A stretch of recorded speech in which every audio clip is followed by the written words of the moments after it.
不知危险的熊孩子在森林里玩游戏，其中一个男孩明明输了却不承认。经过一番无果的辩论，小女孩爆发了，马上化身成菜市场顶级吵架大妈，开嗓便是高能。I didn't miss.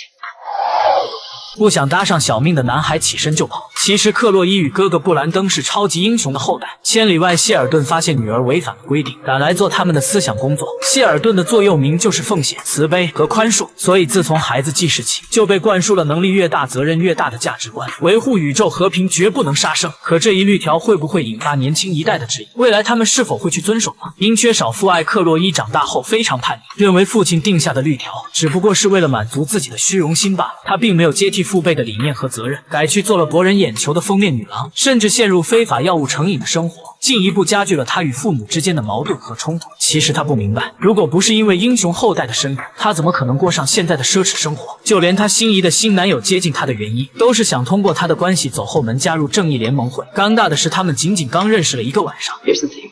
First thing he's gonna ask you, my dad. What? Can you take a punch? Hell yeah. 好在谢尔顿的儿子比较听话，他的理想就是成为像父亲一样的英雄。每次有风吹草动，布兰登都是第一个赶去。不过这次却出了意外，大街上几个头戴猩猩面具的猩猩打劫运钞车，超强火力的压制下，本就孤立无援的警察很快被团灭。紧接着神秘女人出现，劫匪们保持警惕，而神秘女人迅速全副武装。虽然是以一敌多，可两伙人根本就不在一个级别，普通枪械又怎么可能是高科技的对手？但他也不是纯白的正义，只是想黑吃黑的另一方劫匪。此刻布兰登才赶到，看到稚嫩的婴二代劫匪，瞬间来了兴趣。面对他人的言语挑衅，布兰登没说开场白就要开干，却高估了自己，低估了敌人，结果被一招秒轰进了银行大厅。就在劫匪积攒能量要彻底终结他时，真正的英雄出场了。谢尔顿不仅用单手压制住对方，甚至只需一个动作就可以提前收工，转头指责儿子遇事不动脑筋，半点长进都没有。布兰登还想解释轻敌的原因，可父亲却没给他机会，甚至临走前还要他赔偿大厅的损失。其实不止年轻一代抵触谢尔顿定下的律条，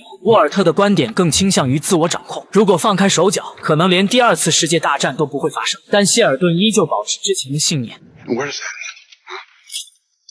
end? And more importantly, who is going to stop us?